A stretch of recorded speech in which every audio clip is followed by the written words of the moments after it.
Fait que, M. Godin, vous avez été impliqué en politique. Qu'est-ce qui vous attirait, qu'est-ce qui vous motivait pour aller vous impliquer en politique? Que ce soit, mettons, au municipal ou au provincial ou autre, qu'est-ce qui vous attirait dans la politique? D'essayer de rendre service. Puis le peu que je savais, ben, c'est d'essayer de le partager avec les gens. Ouais. Parce qu'il ne faut pas oublier une chose, c'est pas parce que vous êtes maire que vous êtes automatiquement un génie. Alors, les gens alentour de vous ont des idées aussi bonnes que les vôtres.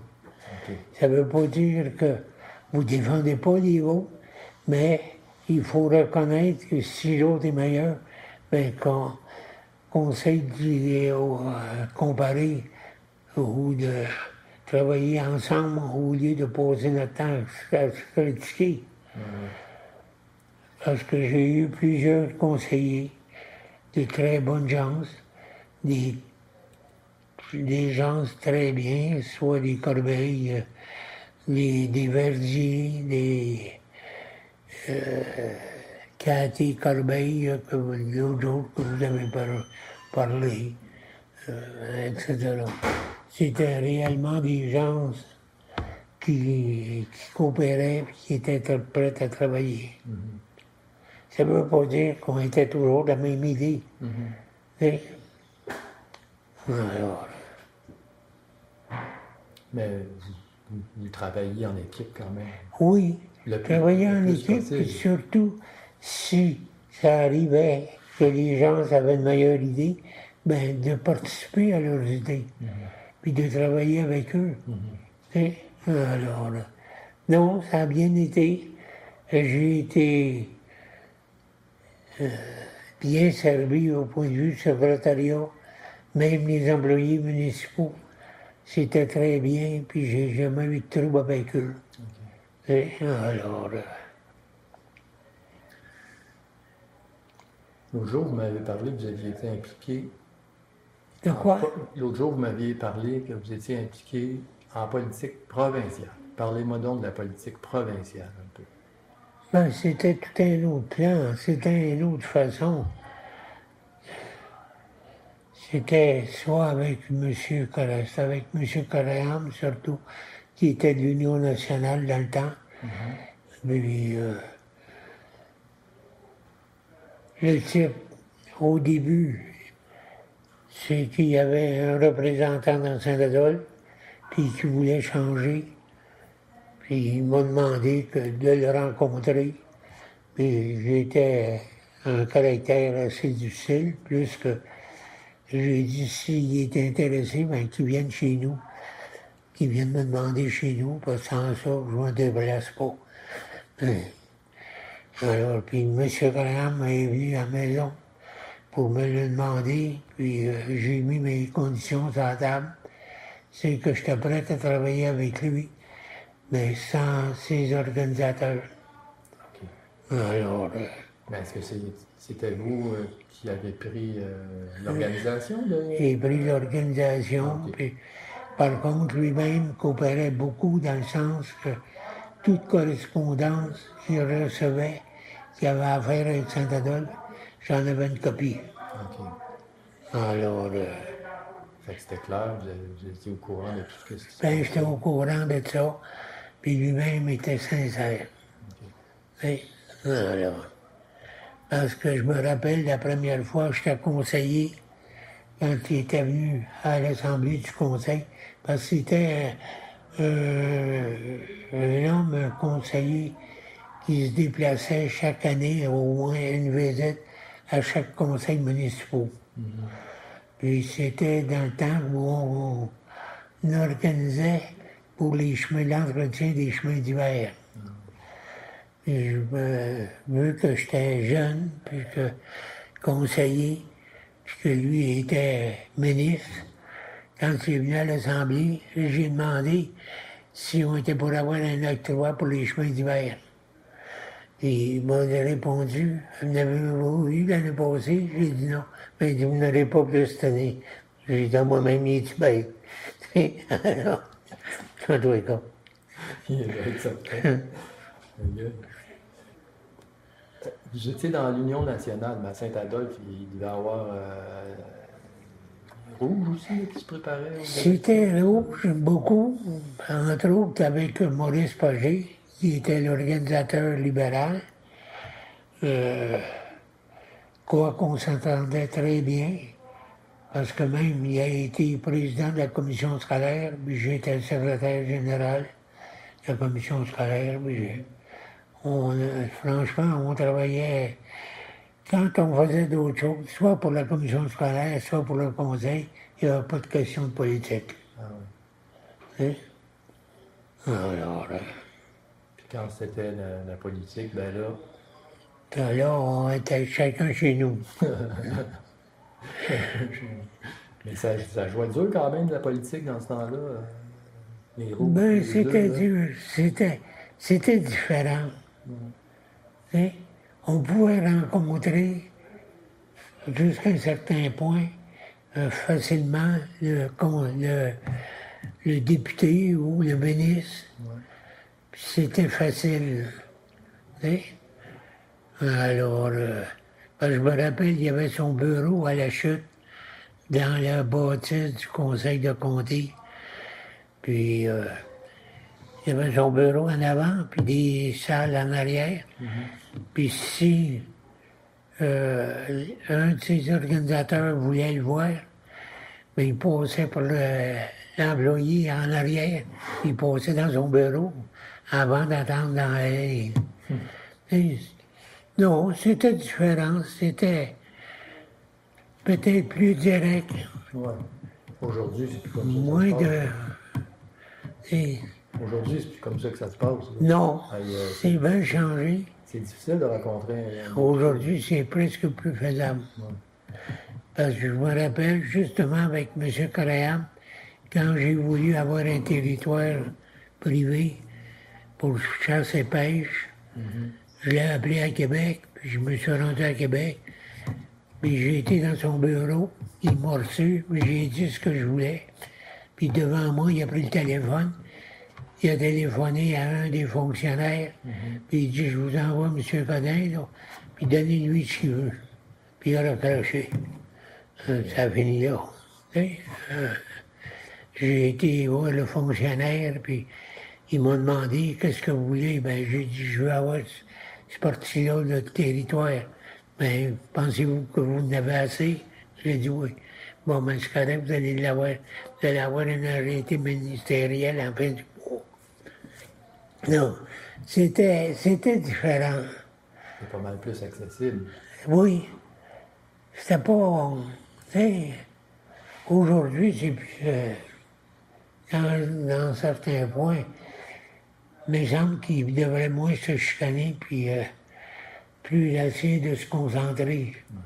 Parce qu'aujourd'hui, on essaye d'avoir des gens qui mettent les bois dans tout ce que le Parlement peut essayer de faire. Puis on discute souvent, on passe des heures sur des niaiseries. Hein? Là, il y en a une élection qui s'en vient. Là. Est-ce que vous suivez ça? Vous allez suivre ça, l'élection qui s'en vient? Là, Ben, très peu. Non? Très peu. On va aller voter, point final. Puis... Ouais. Alors, mais c'est important. Le X, c'est important. Oui, Si c'est important de faire valoir, mais par contre, si vous n'y allez pas, vous n'allez pas critiquer pour rien demain matin. C'est ça. Oui. Moi, je vais y aller, en tout cas. Hein, bon. Je ne veux pas me faire chicaner, là. Hein? Je ne veux pas me faire chicaner. Ouais. Vous avez été élu maire en quelle année? En 73. En 73. Puis là, vous avez fait un mandat. Là, j'ai lu dans le livre, vous avez fait un mandat, mais il y a eu quelqu'un entre vous deux. Ben voici. Le deuxième mandat. C'est que j'ai été élu en 73, puis continuellement jusqu'en 82. En 82, mon épouse est morte. OK. Et j'ai laissé, à cause de ça, j'ai laissé la politique. OK. Puis l'année, c'est un monsieur Diffuria, c'est ça? Diffusion, que j'ai proposé comme maire, qui a accepté en 82, c'est-à-dire en 81, l'automne 81, C'est ça. puis jusqu'en 82. Puis en 82, ils m'ont rencontré pour me dire qu'ils ne sentaient pas la force de faire le centenaire, qui est en 83. Alors j'ai retourné en 82, l'automne 82, pour faire l'année 83. Puis rendu en 85, j'ai décidé que je laissais. Et donc, c'est la deuxième période. OK. Alors, Puis comment ça se déroulait, les campagnes électorales? Parce que c'était votre première campagne électorale, là, en 73, là. C'était votre première fois que vous lanciez en la politique. première fois, ça a été très simple, dans le sens que j'étais conseiller. Puis j'ai dit aux autres, ben, je me présente comme maire. Puis le monsieur qui était maire, c'était monsieur un touriste qui était maire. Puis quand j'ai dit que je me présentais, puis tout ça, il a laissé. Oui, ça a été automatiquement. OK, fait que vous avez été élu par J'ai été élu acclamation. par acclamation. OK. Fait que ça n'a pas été trop dur, la campagne.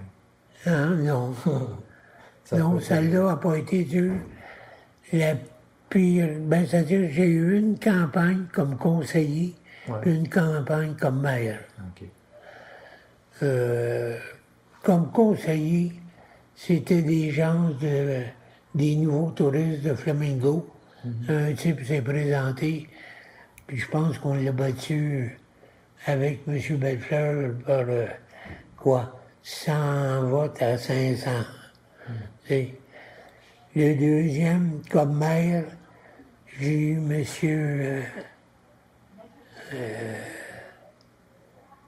C'est un ancien policier de Montréal qui s'est présenté comme maire, OK. puis que j'ai battu par à peu près 100-150 de majorité. Alors, Fait que ça, c'était votre deuxième mandat. En 82. c'était avant 82, je pense. 82. Oui, pour cette période-là, là, à peu Ouais. près. C'est- OK. Puis là, une fois élu, là, comme maire, là, il faut que respecter vos promesses. Ben là, je ne sais pas si vous l'aviez fait, vous n'avez pas fait de campagne, là. Mais une fois qu'on est élu maire, il faut quand même respecter ce qu'on a dit, notre parole, ou je ne sais pas quoi, les promesses qu'on a faites, tout ça. Ben, C'était quoi vos principaux défis par rapport à ça? Là? Un coup, vous aviez étudié. ben, c'était facile de dire aux gens, ce que vous voulez, je suis prêt à vous le donner. Mais c'est vous qui allez payer pour.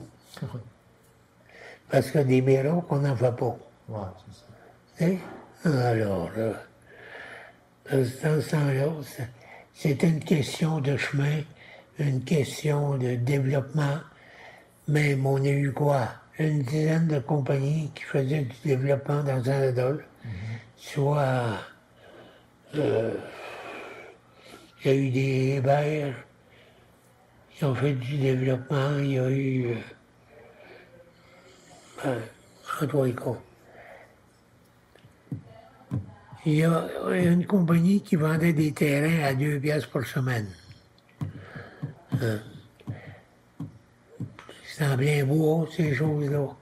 Puis je me rappelle, j'étais secrétaire dans le temps, puis un type est venu payer ses taxes, puis j'ai dit au monsieur, vous n'êtes pas sérieux, vous avez acheté un terrain en plein bois, puis tout ça.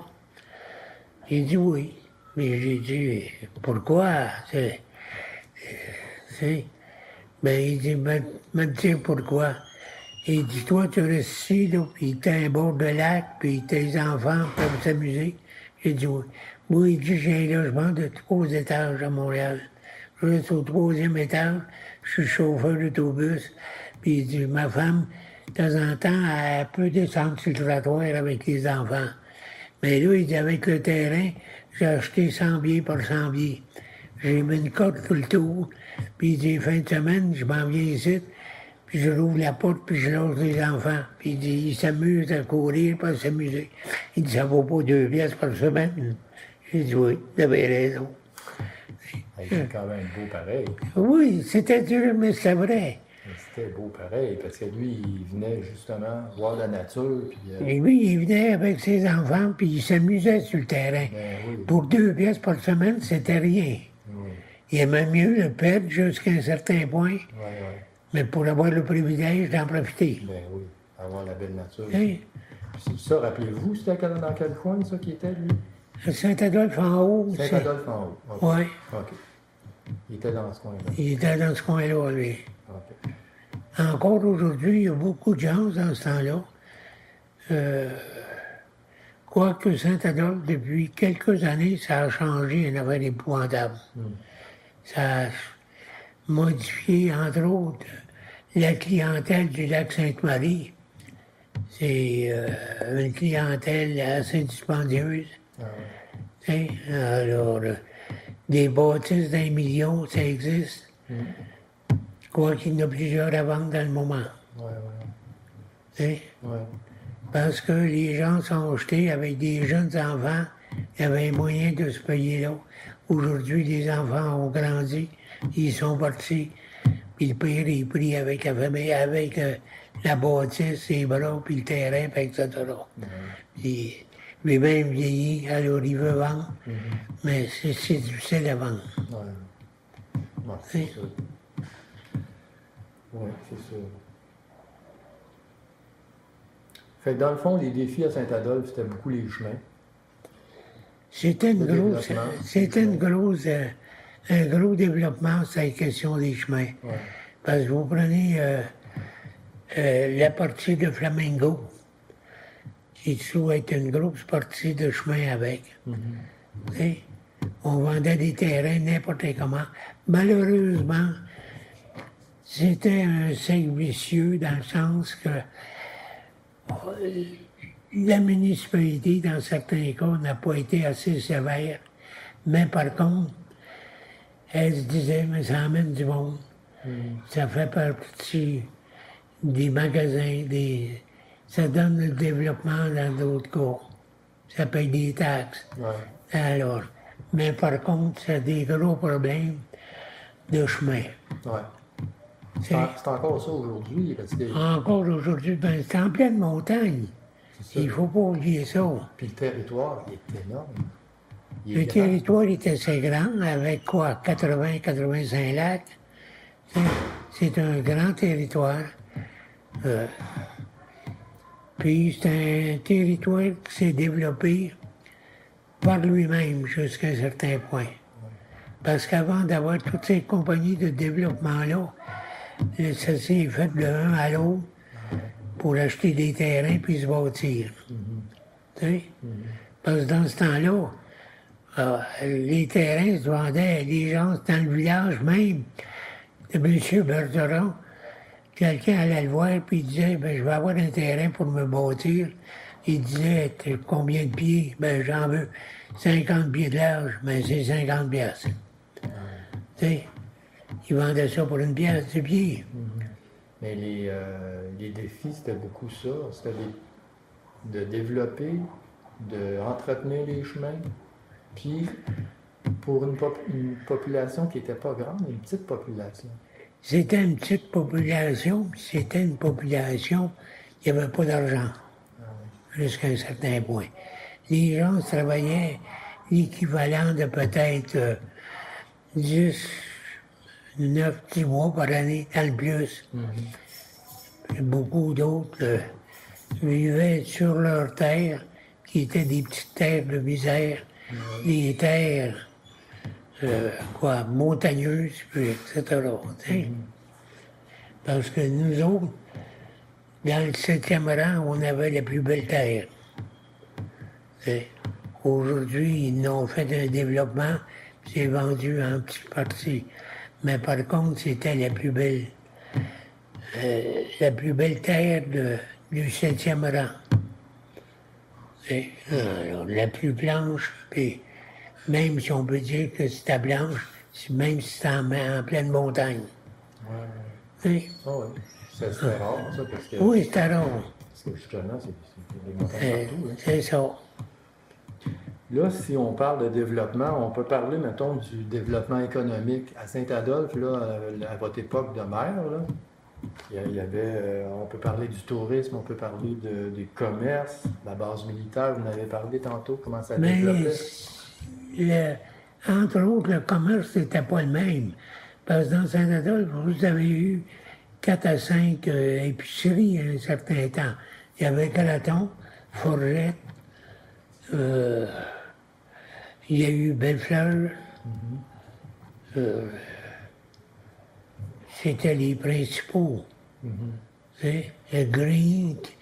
Green était une famille anglaise qui demeurait à Mornight, mais qui rouvrait à côté de Calaton dans ce temps-là pour les mois d'été. Puis il y avait la clientèle anglaise qui était importante avec le YMCA qui existait sur les îles. Alors, tu sais, vous aviez 4-5 épiceries qui fonctionnaient, tandis qu'aujourd'hui, ben, à part du dépanneur, il n'y a pas grand-chose. Non, c'est ça, mais à l'époque, ça roulait beaucoup. Il y avait des taxis, il y avait... Il y avait, ben, surtout dans le temps de la base militaire, il y a eu 400 taxis qui roulaient les fins de semaine épouvantables. Hein? Alors... Puis les hôtels, puis Les hôtels se vendaient comme des petits pains chauds dans ce temps-là. Hein?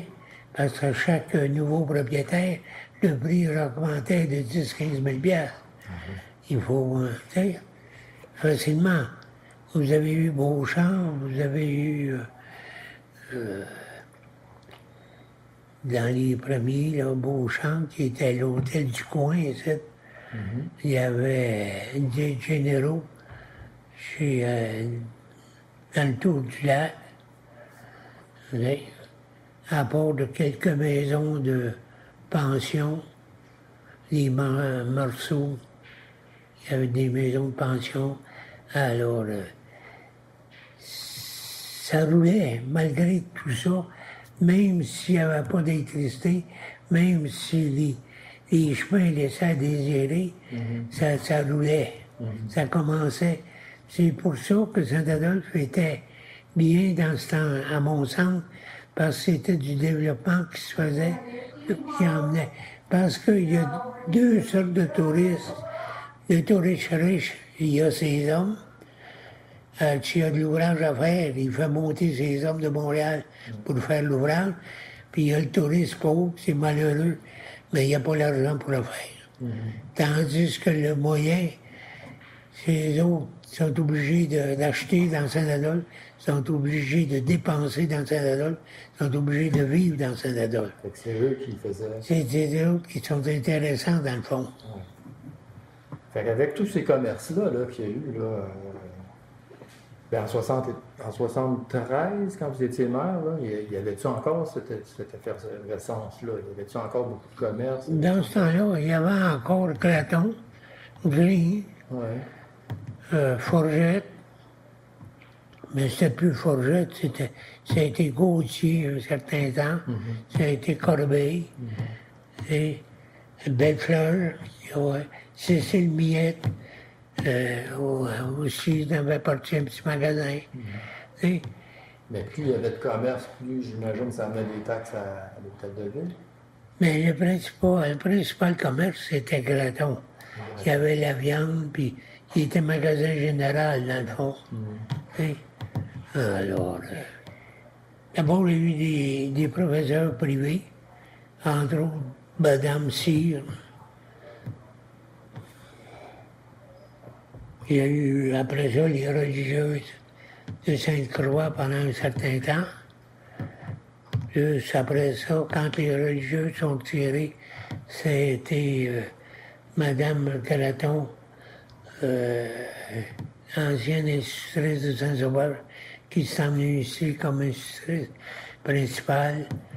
Vous avez eu les Anglaises, Madame Guilipsy, que vous avez rencontrée, qui a été là. Elle m'a parlé de vous, d'ailleurs. Ouais. Cathy, ben, ça a été elle aussi, elle sortait de l'école. C'était, par exemple, de l'école en Ontario. Ah ouais. Puis, elle était pas riche. Puis, je me souviens qu'elle m'avait demandé pour la recevoir un dimanche. Elle est arrivée en autobus pour venir faire l'application. Elle parlait pas un mot français. Elle a beaucoup de mérite parce qu'aujourd'hui, elle se débrouille très bien. Puis même, elle a enseigné en français. Alors, c'est très bien pour Cathy. Oui. Elle est arrivée, elle avait 17 ans. Oui, Quand tout même. seul, par l'autobus. Et quand c'est venu chez nous, puis moi, je n'étais pas trop fort en anglais, puis elle ne parlait pas un mot français. Alors, par contre, comme institutrice, ça a été très bien. Elle a fait franchement du beau travail dans Saint-Adolphe. Tu sais? Puis même en dernier à Saint-Agathe, ça a été très bien avec. Elle a été reconnue comme telle. À part les commerces, puis le tourisme, puis de la base militaire, tout ça, est-ce qu'il y avait des industries? Est-ce qu'il y avait des grosses industries dans Saint-Adolphe? Il n'y a pas eu de grosse industrie, mais par contre, à la suite de la guerre, un monsieur, le curé, un nom méchant, Monsieur le curé, oui. on bâtit une usine de châssis pendant un certain temps dans le 7e rang. OK. Il a passé au feu après ça. Il y a eu ça. Il y avait la question des gens qui travaillaient au moulin à scie de Bellefleur, OK. qui était à la place de tout à l'heure que vous parliez de touristes Laurentides, là, docteur Lamour. OK. Il y avait sur le bord du lac Saint-Joseph. C'était, tu sais, moi-même, j'ai travaillé comme chauffeur quand ils ont fait la période du sillage avant la fermeture, parce que ça a été la dernière année. Puis c'est là que j'ai travaillé en dernier pour vider la cour, le bois fort, franc. On l'a transporté à Saint-Agathe pour du plancher. Puis le bois mou, on l'a transporté à Saint-Jérôme pour vider la cour, puis tout ça. OK. Vous avez travaillé là? Oui, j'ai travaillé. La deuxième année, j'ai travaillé pour M. Bellefleur. OK. Là, vous étiez maire, vous avez dit tantôt, vous étiez maire lors des célébrations du centenaire.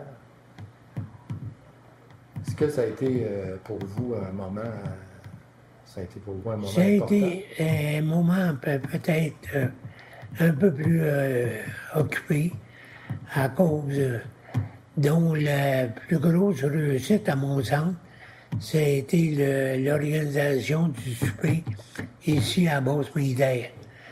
Environ 500 personnes, dont le premier ministre, M. Trudeau, est arrivé ici en hélicoptère pour... il était l'invité d'honneur du repas. OK. Et alors, non, parce que c'était d'abord, premièrement, un gros événement, parce que quand on a parlé de ça, pendant quelques mois avant le souper, tous les vendredis, on rencontrait les gens de la police canadienne Ouais. pour enquête de chacun Ouais. qui assistait. Puis vu que M. Trudeau était dans la gang, ben il a fallu établir les gens qui étaient à la table d'honneur avec M. Trudeau, ses invités. Alors, on a fait une table d'honneur, Puis M. Trudeau nous a dit je m'en vais être avec mon garçon, Justin. Puis à peu près une dizaine de jours avant, il a téléphoné pour dire que ce ne serait pas Justin, que ce serait un homme de Sainte-Marguerite qui l'accompagnerait. Alors on a tout changé la table d'honneur, parce que vu que c'était pas son garçon, parce que c'était un homme, une femme C'était tout placé. séparés, parce que moi, celle que je sortais avec, moi, ma deuxième épouse, c'est elle qui accompagnait M. Trudeau. Alors, on a refait la table au complet, puis là, il a téléphoné quelques jours avant pour dire, mais ce ne sera pas M. Intel, ça va être mademoiselle, c'est une actrice, là. Ah, c'était une actrice. Oui, qui accompagnait M. Trudeau. C'est pas Louise Marlowe, par exemple? Non, une Anglaise. Ah, OK. C'était elle, il est arrivé avec elle, ici pour venir le souper. Puis il est arrivé sur la base en hélicoptère. Puis ça prenait des conditions. Mais c'est que même il y avait les employés du ministère au point de vue de nourriture qui sont venus goûter à ce qu'on servait pour voir ce qu'il y en était. Puis il y avait des plats parce que c'était servi par les soldats d'ici. Il y avait des plats qui avaient été faits pour le souper. Puis ils ont fait enlever parce qu'ils n'étaient pas à la chaleur, là. Ils étaient trop chauds pour être à la table, pour avant le souper. C'était pointilleux. Puis même quand avant le souper, on a servi un vin aux conseillers avec M. Trudeau. Puis il avait fait 2 sortes de boissons, un avec l'alcool, puis un sans alcool. Puis quand ils ont servi M. Trudeau, il dit, moi, comment ça se fait, il n'y a pas d'alcool? Ils ont dit non. On dit, j'en veux pas, donne-moi l'autre. Il a pris l'autre, et ça, on va aller. Ah, toi, gars. Mais qui disait non? Oh, lui ou ses conseillers? C'est ses conseillers qui disaient non, pas d'alcool?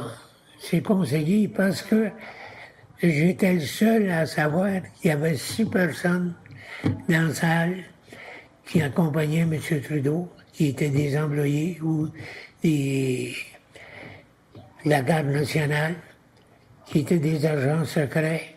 Des gardes du corps. Les gardes du corps qui étaient dans la salle pour le souper.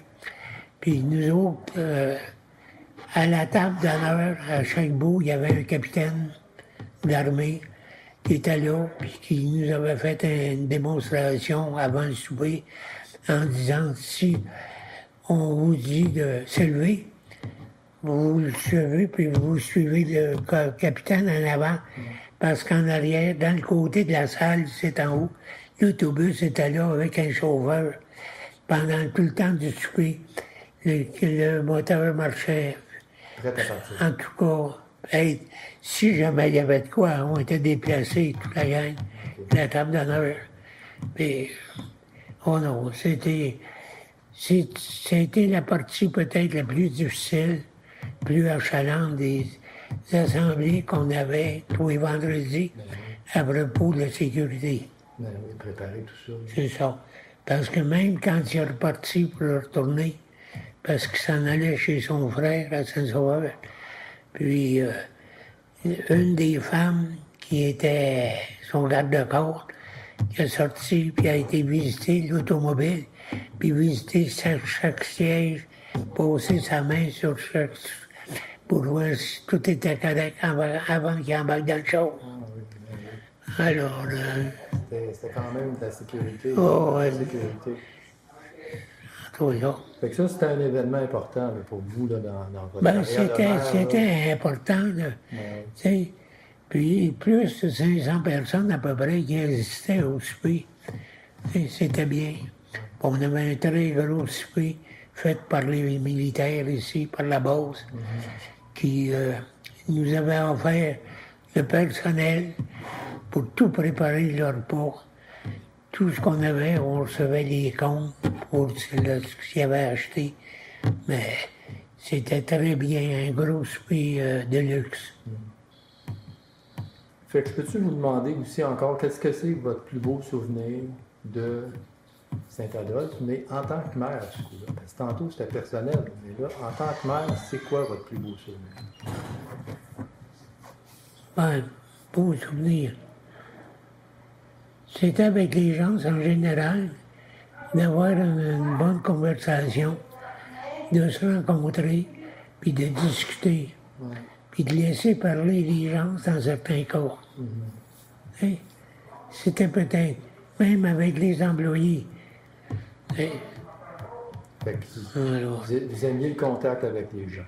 Oui, j'ai eu le contact avec les gens, avec les formants, avec le secrétaire, la secrétaire, Mme Villeneuve, qui était bonne, très bonne, qui était excessivement dure pour elle, parce qu'elle avait affaire, M. Graton, Michel Graton, puis moi-même, on avait été secrétaire avant d'être maire. Puis à ce moment-là, on connaissait l'ouvrage de secrétaire, puis elle travaillait pour nous autres, alors ça aurait dû être dur dans certains cas. C'est difficile.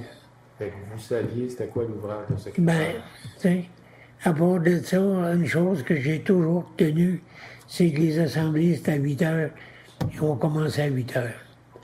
On ne commençait pas à 8h05 ou à 8h10. C'était 8 heures. Alors, non, franchement, là, alors, parce que même, surtout dans les dernières années, on leur offrait peut-être un digestif ou une fin de soirée après l'Assemblée. Okay. Parce que j'avais l'habitude de réunir les conseillers avant l'Assemblée. On discutait s'il y avait des points spéciaux.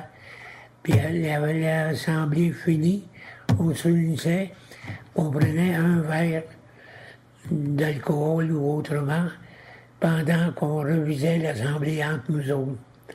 Point final, chacun s'en allait chez eux. On n'en prenait pas 2 ni 3. Alors, parce que comme je disais, M. de Fréchia, M. Verdier, Cathy Corbeil, Jean-Paul Corbeil, Arthur Miette, ça a été tous des conseillers intéressants, puis qui étaient prêts à travailler, puis à essayer de se comprendre sans se chicaner. Fait que vous êtes fier de votre... Oui, je suis contente, disons que ça a été une belle expérience, puis je suis contente du temps que j'ai passé là. Puis je pense assez que, encore aujourd'hui, j'ai des gens ici, quand j'ai arrivé pour rester ici, mais ils m'ont présenté comme maire. Ben, je dis, ça fait 30 ans de ça, là. Mais, fait que vous avez été apprécié, là. Ben, hein? Il y a du monde qui vous a apprécié. Il y en a un ici qui a travaillé déjà pour nous autres. Puis encore aujourd'hui, quand il me parle, il m'appelle monsieur. Voyons. Monsieur le maire? Mais monsieur, non, mais en tout cas, ça a été une belle expérience, intéressante. Hein? Je ne dis pas qu'il n'y a pas eu des cas difficiles. Il y a eu des cas de temps en temps. On va dire comme Jean-Guy Pagé disait l'autre jour, quand une assemblée qui était houleuse, j'ai les affaires, puis en dernier, je prends la décision. Alors, tu sais, il faut que les gens se défoulent de temps en temps. Oui, c'est ça. Puis il faut que le maire décide aussi. Ça prend quelqu'un qui prend des décisions aussi. C'est ça. En doit bon. Alors. Monsieur Godin, je vous remercie sincèrement. Bienvenue. Vous avez été très, très généreux. Je ne sais pas si ça fait votre affaire, mais c'est peu. Ça va faire l'affaire de Ça m'a fait bien, plaisir. bien du monde. Merci beaucoup, Non. M. Godin. Puis bonne chance.